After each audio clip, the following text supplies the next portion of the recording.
Avanza saka multicab. Yung Avanza, problema niya electrical sa radyo. Pero unahin ko muna siguro dito yung multicab. Multicab. Cranking multicab pero ayaw mandar. Ayan. Cranking lang siya.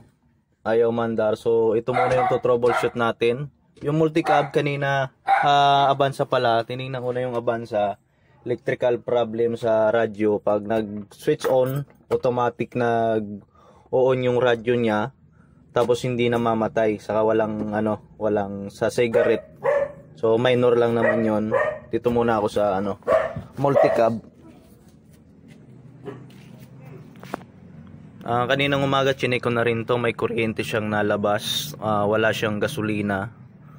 So duda ko dito pwedeng fuel line.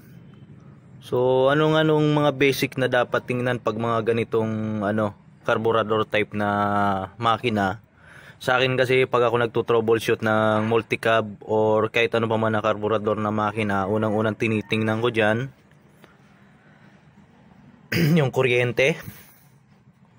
Pangalawa, yung gasolina, kondisyon ng battery, kung malakas yung battery. So dito sa carburetor, tinitingnan ko yung may spray yung jet. So ibig sabihin ko walang spray ng jet, walang walang gasolinang pumapasok. Pwedeng sira fuel pump, pwedeng walang gasolina, o kaya pwedeng barado yung fuel lines or butas yung fuel lines kaya may hangin.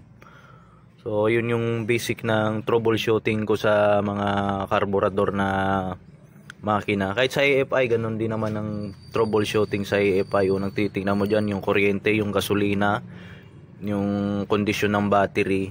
So yan lang naman ang mga basic na ginagawa pagdating sa troubleshooting ng makina. So ito, bababa ko siguro yung carburetor, lilinisin ko din yung tangke. Siguro yung ganun ang gagawin ko. So ayan mga bossing, update ko kayo pag umandar na. Multicab after ma-repair natin mga sir. Ano nga ba naging problema ng multicab?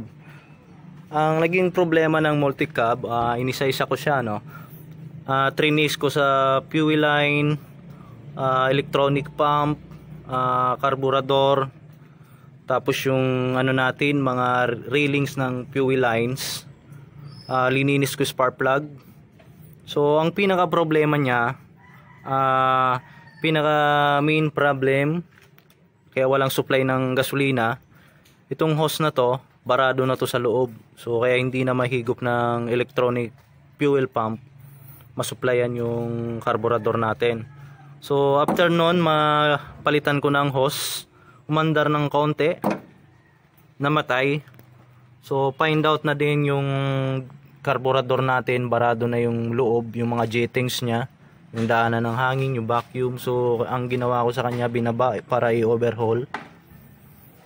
So ngayon gagawin natin, ipo-fire up natin yung Suzuki multicab, papaandarin natin.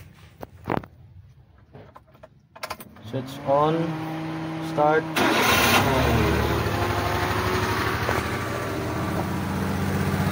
Ito na ngayon yung multicab natin na inayos, na pinaandar. Almost 1 year po itong hindi umaandar na multicab. Ngayon running na uli yung multicab.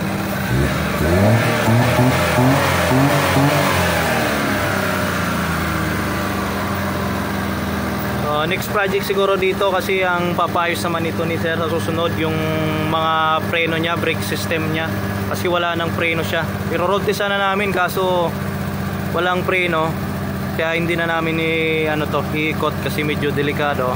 Pero yung makina running, may power na siya.